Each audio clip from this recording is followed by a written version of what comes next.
سب سے پہلے پاکستان کے وزیر اعظم عمران خان کا یہ انٹرویو دیکھیں۔ دوستو اس انٹرویو میں آج کا تازہ ترین انٹرویو ہے۔ پاکستان کے وزیر اعظم عمران خان نے اس انٹرویو میں افغانستان کرکٹ ٹیم کے کھلاڑی جس کا نام ہے راشد خان اس سے بات کی ہے۔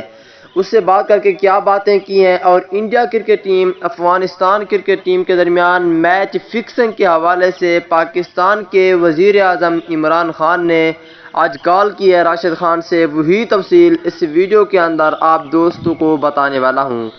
دوستو اس سے پہلے اس ویڈیو کو لائک کریں، چینل کو سبسکرائب کریں، بیل آئیکن دبا کر آل پر لازمی کلک کر دینا ہے اور بڑھتا ہوں ویڈیو کی جانب اور آپ دوستوں کو بتاتا ہوں اس حوالے سے مکمل تفصیل۔ دوستو جیسا کہ آپ کو پتا ہے کہ انڈیا کرکٹ ٹیم اور افغانستان کے درمیان میچ کھیلا گیا تھا، اس میچ کے دوران بڑا واقعہ پیش آیا تھا۔ دوستو وہ یہ تھا کہ افغانستان کرکٹ ٹیم اتنی اچھی پرفارم نہیں کی تھی انڈیا کے خلاف اور صاف طور پہ نظر آ رہا تھا کہ انڈیا کرکٹ ٹیم اور افغانستان کے درمیان وہ جو میچ تھا T20 ورلڈ کپ 2021 کا وہ فکس تھا۔ لیکن آج کے بعد پاکستان کے وزیر اعظم عمران خان کی ویڈیو کال ہوئی ہے راشد خان سے۔ اس بارے میں عمران خان نے پوچھا ہے کیا واقعی میں یہ میچ فکس تھا، لیکن انہوں نے کوئی جواب نہیں دیا۔